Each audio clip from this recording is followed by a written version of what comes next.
Kita perlu menghayati makna sujud secara zahir, meletakkan dahi ke tanah, secara hakikat adalah rendah hina di hadapan Allah Subhanahu wa taala dan tidak sombong kepada sesiapapun. Itu sujud makhluk. Tapi sujudnya langit bagaimana? Macam digambarkan kan dalam mimpinya Nabi Yusuf, aku nampak 11 planet, matahari dan bulan, mereka sujud kepada aku. Macam mana sujudnya? Adakah matahari berbentuk manusia dan meletakkan dahinya ke tanah?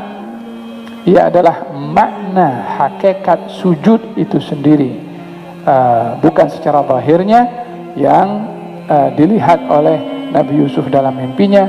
Artinya langit, bumi, bintang, planet, matahari, bulan sujud kepada Allah, walaupun bukan dalam bentuk seperti manusia, yaitu meletakkan dahi ke tanah, tapi makna taat, patuh dan rendah di hadapan Allah ada kepada mereka. Oleh sebab itu dikatakan mereka sujud kepada Allah Subhanahu wa taala. Langit ini kalau boleh bergegar, maka dia pun akan bergegar, dan memang layak pun untuk bergegar langit itu. Apa sebabnya? Terlalu berat memikul ramainya malaikat. Ma min mawdi'i shibrin, tidak ada setiap satu jengkal di langit kecuali malaikat antara rukuk dan sujud kepada Allah. Kita belum tahu saiznya langit itu berapa dan berapa ramai para malaikat di langit pertama, kedua, ketiga dan sampai ketujuh. Semuanya sujud kepada Allah Subhanahu wa taala. Ada di antara mereka yang dicipta oleh Allah daripada awal dicipta sampai hari kiamat dalam keadaan rukuk. Ada di antara mereka yang dicipta oleh Allah dalam keadaan sujud. Bila bangkit dari sujudnya, mereka berkata, ya Allah, aku belum sempurna beribadah kepada Engkau. Tak bangkit pun daripada sujudnya. Manusia baru 2-3 kali qiyamul lail sudah nampak macam wali min awliyaillah. Sudah takabur dengan ibadahnya. Sedekah sedikit sudah sombong. Tolong orang sikit sudah ingin disanjung.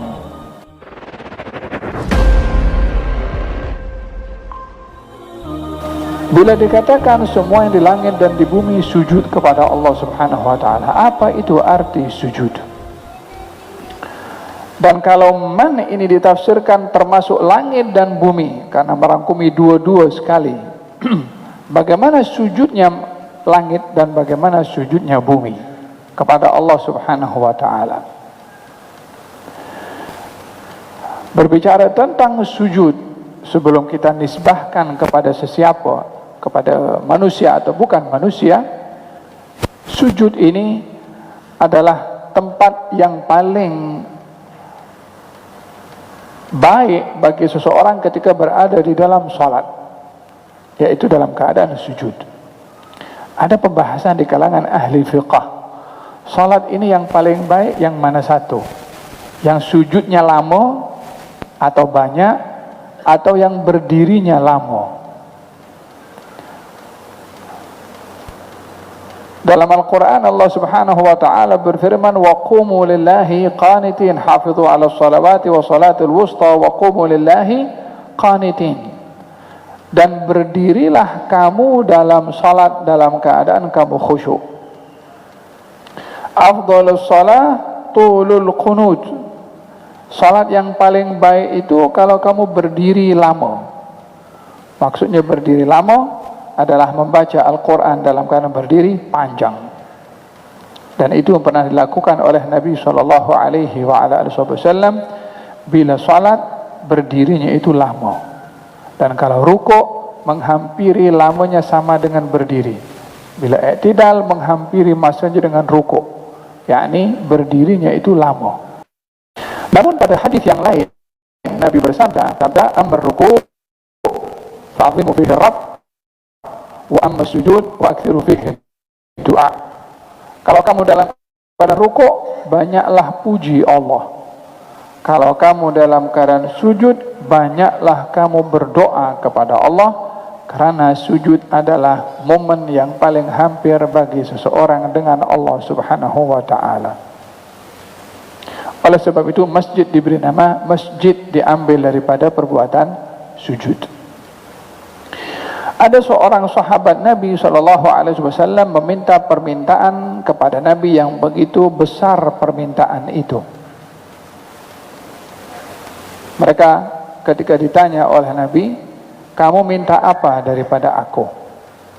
Katanya, ya Rasulullah, aku minta supaya aku dapat bersama dengan engkau di syurga. As'aluka murafaqataka fil jannah. Ya Allah, wahai Rasulullah, aku mohon agar supaya dapat bersama dengan engkau nanti di syurga. Perlu kita sadari bahwa kenikmatan syurga itu bukan hanya terletak kepada istananya sahaja, atau kenikmatan-kenikmatan berupa perhiasan dan kenikmatan yang diinginkan oleh hawa nafsu sahaja. Tapi di antara kenikmatan syurga itu adalah nikmat bersahabat, nikmat berteman, nikmat dekat dengan Nabi Muhammad sallallahu alaihi wasallam.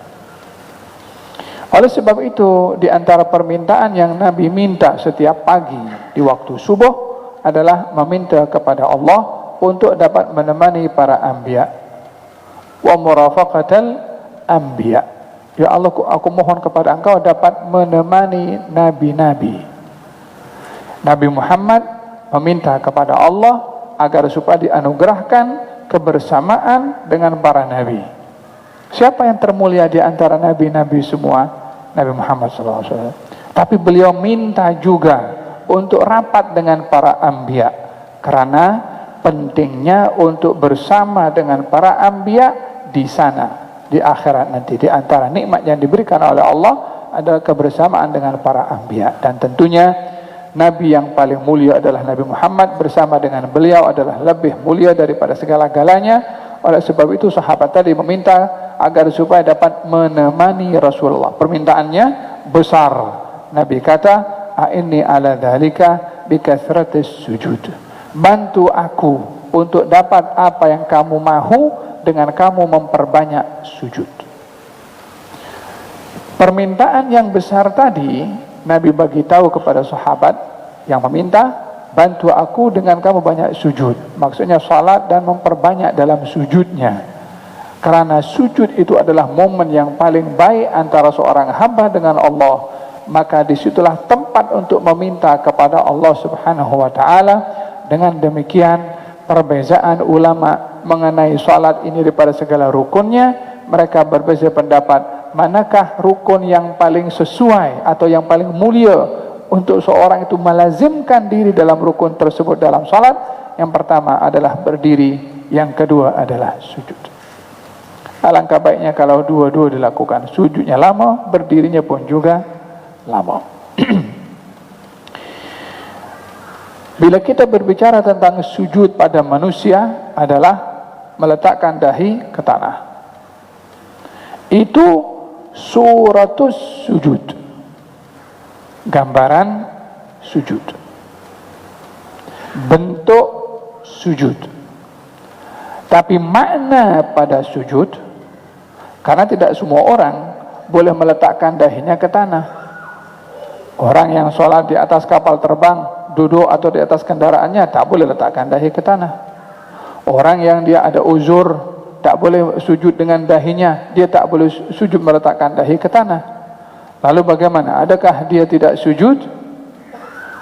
Bila perbuatan zahir sujud tidak boleh dilaksanakan karena sebab-sebab tertentu, hakikat sujud boleh dilaksanakan dalam setiap keadaan, walaupun tanpa meletakkan dahi ke tanah. Oleh sebab itu seseorang ketika diperintahkan untuk sujud dalam surat Iqra, wasjud waqtarib, kamu sujud dan kamu dekatkan diri kamu. Jadi ada dua perintah itu, sujud dan dekatkan diri kamu kepada Allah Subhanahu wa ta'ala. Artinya mencantumkan tentang zahirus sujud wa haqiqatus sujud. Zahirnya sujud meletakkan dahi ke tanah, Hakikat sujud al-khudu' lillah wa dhillatuhu baina yadayillah. Hakikatnya sujud adalah kita merasa rendah, hina di hadapan Allah. Itu hakikatnya sujud. Jadi seseorang ketika sujud tidak hanya memahami zahir sujud sahaja, tapi hakikat sujud.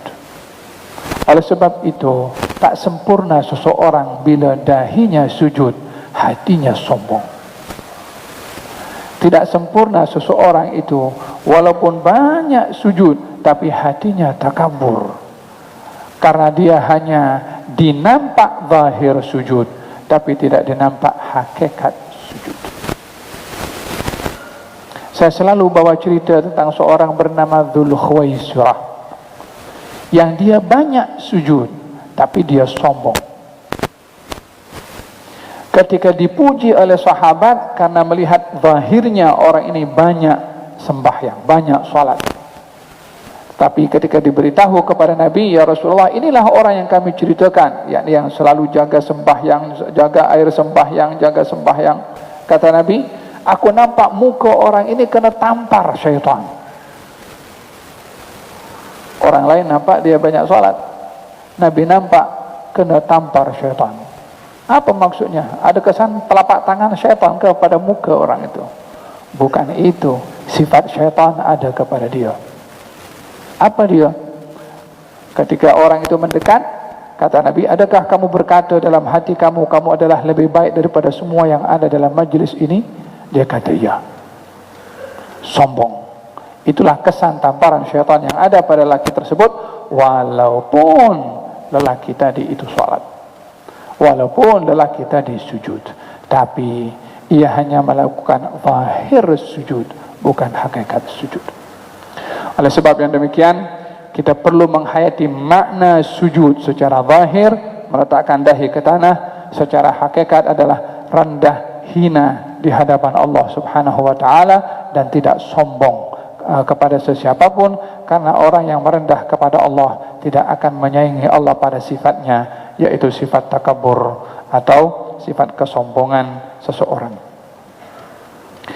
Itu sujud makhluk. Tapi sujudnya langit bagaimana?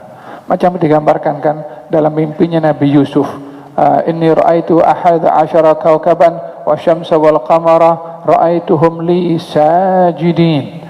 Aku nampak 11 planet, matahari dan bulan, mereka sujud kepada aku. Macam mana sujudnya? Adakah matahari berbentuk manusia dan meletakkan dahinya ke tanah? Ia adalah makna hakikat sujud itu sendiri, bukan secara zahirnya yang dilihat oleh Nabi Yusuf dalam mimpinya. Artinya langit, bumi, bintang, planet, matahari, bulan sujud kepada Allah, walaupun bukan dalam bentuk seperti manusia, yaitu meletakkan dahi ke tanah, tapi makna taat, patuh dan rendah di hadapan Allah ada kepada mereka. Oleh sebab itu dikatakan mereka sujud kepada Allah Subhanahu wa taala. Walillahi yasjudu man fis samawati wal ard, yang di langit dan juga di bumi, merujuk kepada semua yang ada di langit. Fil hadis dinyatakan attatis sama'u fa haqqun laha an ta'itta. Langit ini kalau boleh bergegar, maka dia pun akan bergegar, dan memang layak pun untuk bergegar langit itu. Apa sebabnya? Terlalu berat memikul ramainya malaikat. Ma min mawdi'i shibrin, tidak ada setiap satu jengkal di langit kecuali malaikat antara rukuk dan sujud kepada Allah. Kita belum tahu saiznya langit itu berapa, dan berapa ramai para malaikat di langit pertama, kedua, ketiga, dan sampai ketujuh. Semuanya sujud kepada Allah Subhanahu wa ta'ala. Ada di antara mereka yang dicipta oleh Allah daripada awal dicipta sampai hari kiamat dalam keadaan rukuk. Ada di antara mereka yang dicipta oleh Allah dalam keadaan sujud. Bila bangkit dari sujudnya, mereka berkata, ya Allah, aku belum sempurna beribadah kepada Engkau. Tak bangkit pun daripada sujudnya. Manusia baru 2-3 kali qiyamul lail sudah nampak macam wali min awliyaillah. Sudah takabur dengan ibadahnya. Sedekah sedikit sudah sombong. Tolong orang sikit sudah ingin disanjung. Tapi makhluk seperti malaikat ini yang tahu keagungannya Allah dan tahu belum cukup sebanyak mana ibadah yang dilakukan kepada Allah, masih belum cukup, itu sebab mereka mengatakan, aku belum sempurna beribadah kepada Engkau ya Allah. Ada di langit, adapun di bumi dijadikan oleh Allah Subhanahu wa ta'ala satu tempat yang seorang itu meletakkan dahinya di tanah akan menjadi saksi tanah itu nanti kepada Allah Subhanahu wa ta'ala dan mengatakan, ya Allah, dahulu saya menjadi tempat sujudnya si fulan. Sayyidina Ali bin Abi Thalib karramallahu wajhah mengatakan, idza matal mu'min baka alaihi mawdhi'an. Kalau orang mukmin meninggal dunia, ada 2 tempat yang menangis. Satu tempat di langit, satu tempat di bumi. Satu tempat di langit, tempat laluan amalnya ketika dibawa kepada Allah. Dan satu tempat di bumi, tempat sujudnya. Oleh sebab itu ulama mengatakan, kalau kamu sholat, perbanyaklah tempat untuk sujud. Apa maksud perbanyak tempat untuk sujud? Pindah-pindah. Kalau selesai daripada tempat ini sholat dan sujud, nak sholat lagi, sholat sebelahnya. Bila nak sholat lagi, sholat sebelahnya. Untuk semakin banyak tempat sujud, semakin banyak tempat yang menjadi saksi untuk Anda nanti di hari kiamat, bahwasanya tempat ini pernah disujud oleh fulan bin fulan. Yauma idzin tuhaditsu akhbaraha. Dan ini berbicara tentang betapa pentingnya sujud. Baik itu secara zahir dan secara hakikat daripada sujud, yaitu adzillah baina yadayillah. Walillahi yasjudu man fis samawati wal ardi taw'an wa karhan wa dhilaluhum bil ghuduwi wal asal. Bukan hanya yang sujud itu jisimnya, bayangannya pun sujud juga. Kita nampak bayangan, ya kita nampak bayangan. Apa yang dilakukan oleh bayangan? Ya tergantung kepada jisim tu. Kalau bayangan itu berdiri, bayangan itu berdiri. Tak mungkin jisim berdiri, bayangan rukuk. Bayangan ikut kepada jisim. Walaupun kita nampak itu bayangan ikut kepada jisim, hakikatnya adalah bayangan itu sujud juga kepada Allah, patuh juga kepada Allah. Walaupun Tuhan mempunyai jisim ini, tidak tak patuh kepada Allah Subhanahu wa ta'ala. Karena bayangan itu bukan dicipta oleh Tuhan punya jisim. Dia ada macam tu. Siapa yang mengadakan? Allah Subhanahu wa ta'ala. Walaupun Tuhan punya jisim itu kufur, bayangannya dia taat kepada Allah Subhanahu wa ta'ala. Karena semua yang ada di langit, semua yang ada di bumi, semuanya patuh dan taat kepada Allah. Kita kalau tengok makhluk ini kan, daripada semua makhluk ciptaan Allah Subhanahu wa ta'ala, boleh kata 99% semuanya taat kepada Allah. Hanya 1% yang tak taat, manusia dan jin. Yang terlatih dengan kufur kepada Allah Subhanahu wa ta'ala, yang memilih kufur kepada Allah. Selain daripada manusia dan jin, semua tanpa terkecuali. Mau binatang, mau gunung, mau udara, mau langit, mau planet, semua taat pada Allah Subhanahu wa ta'ala. Kecuali manusia dan jin, sebahagian daripada mereka yang ingkar. Wa dhilaluhum bil ghuduwi wal asal, pagi dan juga petang. Dihadkan secara pagi dan juga petang di sini merujuk kepada pentingnya waktu pagi dan petang. Qul man rabbus samawati wal ard, qul lillah. Katakan wahai Rasulullah Muhammad, siapakah Tuhan yang menciptakan langit dan bumi? Katakan kepada mereka, adalah Allah. Bukankah kaum musyrikin juga mengatakan bahwasanya Allah adalah Tuhan? Wala in sa'altahum man khalaqas samawati wal ardh la yaqulunna Allah. Kalau kamu tanya kepada mereka siapa pencipta langit dan bumi, mereka kata Allah. Yang masalah pada kaum musyrikin adalah bukan ikrarnya mereka dalam menafikan Allah. Kalau menafikan Allah, etis, tak percaya Tuhan. Golongan kaum musyrikin problemnya adalah bukan menafikan Tuhan, tapi menyekutukan Tuhan. Dan kufur ini macam-macam. Kekafiran itu ada macam-macam. Ada kufur tak percaya Tuhan, ada kufur menyekutukan Tuhan. Inilah yang dikatakan yang dilakukan oleh kaum al-musyrikin. Ketika ditanya kepada kaum musyrikin, kalau kamu percaya Allah itu Tuhan, lalu kenapa kamu sembah berhala? Katanya, innama na'buduhum liyuqarribuna ilallahi zulfa. Kami sembah mereka, berhala-berhala itu, agar supaya kami dekat dengan Allah. Jadi mereka masih ada ikrar dengan Allah Subhanahu wa taala. Permasalahannya menjadikan bersama dengan Allah Tuhan-Tuhan yang lainnya. Berhala-berhala itu bukan hanya dijadikan wasilah. Sebagian orang kadang-kadang mengklaim kepada orang yang bertawassul seperti mana kaum musyrikin. Itu kaum musyrikin, dia gunakan berhala-berhala sebagai wasilah untuk kepada Allah Subhanahu wa taala. Beza. Orang bertawassul bukan menjadikan yang ditawassulkan itu sebagai sembahan. Kaum musyrikin menjadikan berhala itu sembahan, yakni ada unsur ketuhanan pada yang disembah. Kan mereka sendiri kata, innama na'buduhum, kami sembah mereka untuk mendekatkan diri kepada Allah. Bermakna dia sembah, kalau sembah namanya Tuhan. Jadi seakan-akan mereka ingin mendekatkan Tuhan kepada Tuhan Allah melalui Tuhan selain Allah. Ini kan syirik. Kalau tawassul, orang itu bukan menjadikan yang ditawassulkan itu bukan disembah. Ianya adalah sebagai wasilah yang tetap mendapatkan manfaat atau tidaknya itu Allah Subhanahu wa taala yang menentukan, bukan pada zatnya. Paham dong?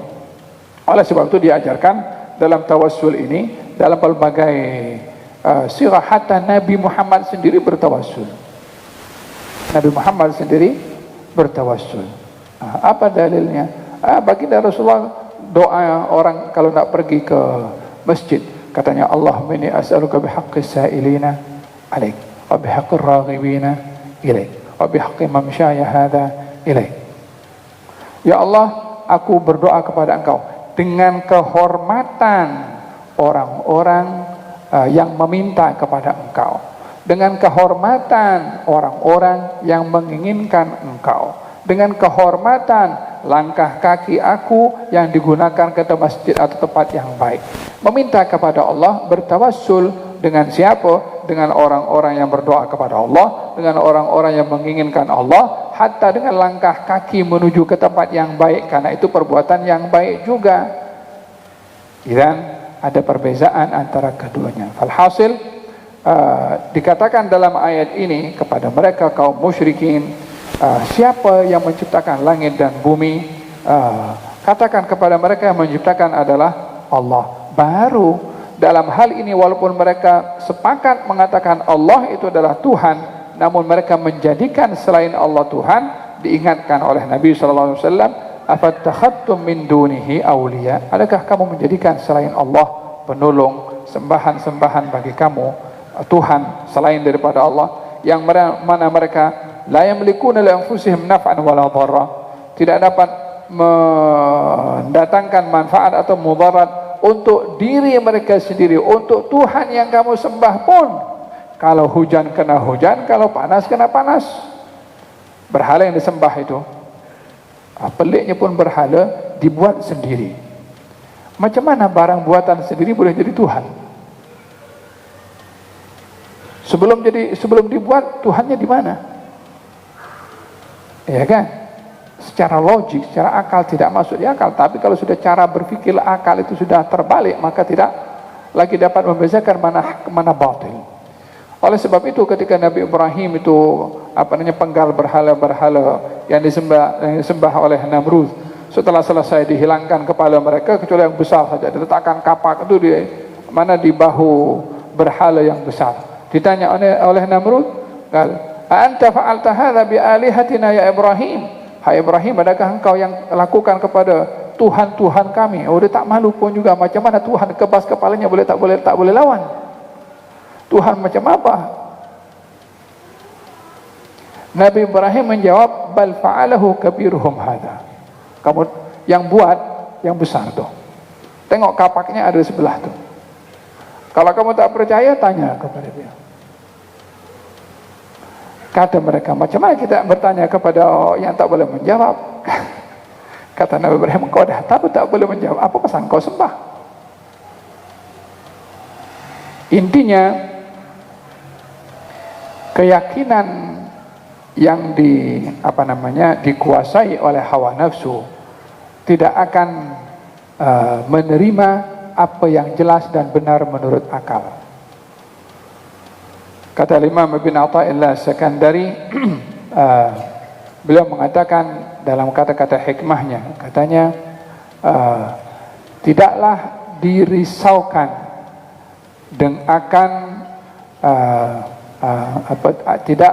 dirisaukan akan banyaknya jalan untuk mengetahui yang mana betul, yang mana yang salah. Yang dirisaukan adalah bila kamu dikuasai oleh hawa nafsu, maka tak dapat membezakan yang mana betul, mana yang salah. Karena kalau seorang dikuasai oleh hawa nafsu, tak akan dapat melihat kepada perkara yang benar. Karena hawa nafsu selalu mengarah kepada yang batil. Katanya, adakah kamu menjadikan selain daripada Allah penolong kepada kamu? Mereka tak boleh memiliki hal-hal yang bermanfaat atau mudarat untuk diri mereka sendiri. Adakah sama yang buta dan yang melihat? Adakah sama kegelapan dengan cahaya? Ini semua macam teguran jelas kepada kaum musyrikin. Kenapa kamu menjadikan selain daripada Allah Tuhan, sementara Allah adalah Tuhan yang benar, yang beri kamu nikmat, yang beri kamu segala-galanya? Kenapa kamu masih menjadikan selain daripada Allah Tuhan yang kamu sembah? Am ja'alu lillahi syuraka'a khalaqu ka khalqi fatashabal khalqu alaihim. Adakah sembahan-sembahan kamu boleh cipta seperti mana ciptaan Allah Subhanahu wa taala? Mereka untuk menciptakan sayap nyamuk pun tak boleh, apalagi nyamuknya. Qulillahu khaliqu kulli syai'in wa huwal wahidul qahhar. Anzala minas sama'i ma'an. Allah menurunkan ini macam macam diungkit. Tahu diungkit? Diungkit maksudnya ditunjukkan kepada mereka yang kufur kepada Allah betapa banyak nikmat yang Allah berikan kepada kamu yang kamu kufur kepada Allah. Katanya, dialah Allah yang menurunkan hujan. Hujan itu mengalir di lembah. Setiap lembah yang dialiri oleh air hujan, kadar air yang masuk ke lembah itu sesuai dengan kapasiti itu lembah. Sehingga tidak lebih daripada kapasitinya. Kalau lebih akan menjadi banjir dan merosakkan. Allah bagi air sesuai dengan keperluan. Siapa yang bagi arahan kepada air itu masuk ke lembah ini sekadar ini, masuk lembah itu lebih banyak sikit, lembah sini jangan masuk. Air semua pun turun, dialirkan ke beberapa tempat untuk keperluan mereka yang berada di lembah itu. Orang-orang berada di lembah ini keperluannya bergantung kepada air. Semua dapat sekadar yang diperlukan oleh lembah tersebut.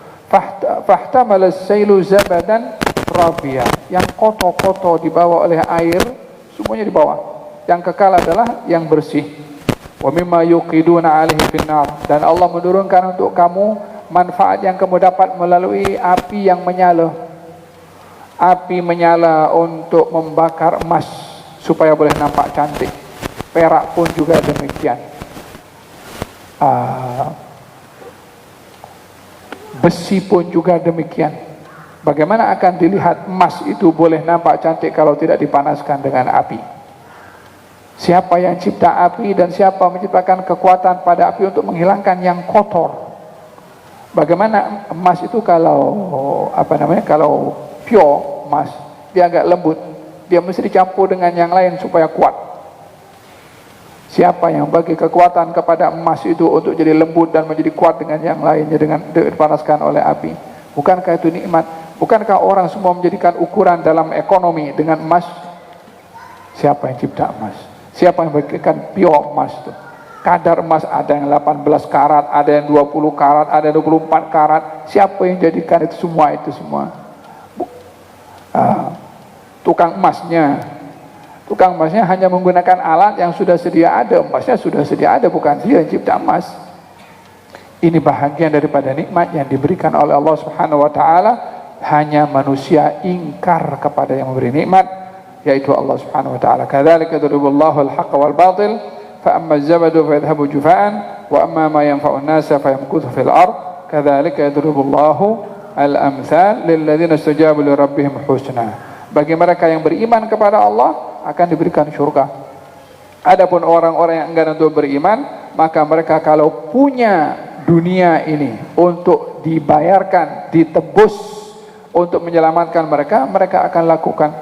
Dalam ayat yang lain Allah Subhanahu wa taala berfirman, orang-orang di akhirat nanti bila menyesal kalau mereka boleh punya kekayaan sebanyak dunia, wa mithlahu ma'ahu, dan berlipat kali ganda, 2 kali ganda kenikmatan keduniaannya, walaupun tak seorang pun boleh punya kekayaan sebanyak dunia. Ada orang punya kekayaan sebanyak dunia? Tak ada. Dia boleh hanya memiliki kekayaan sebatas mana yang mereka boleh miliki. Dalam kepimpinan pun juga tak boleh memimpin seluruh dunia. Dia memimpin wilayahnya saja. Itu pun diagihkan kepada beberapa wakilnya, adun atau apalagi kan namanya itu, diagih-agihkan juga. Tapi yang kontrol langit dan bumi siapa? Satu saja, Allah Subhanahu wa taala, yang tak perlu la malaikat wala kepada siapapun untuk mentadbir. Allah Subhanahu wa taala Al-Qahhar, Maha Perkasa dan tidak memerlukan kepada sesiapapun. Yang menyesal nanti di akhirat kalau punya dunia dan 2 kali ganda untuk menebus dirinya, tak ada guna semua itu, yakni menggambarkan penyesalan yang tak terbayar. Mudah-mudahan Allah Subhanahu wa taala anugerahkan kepada kita kekuatan dalam iman dan diakhiri kehidupan kita dengan iman. Amin Allahumma amin.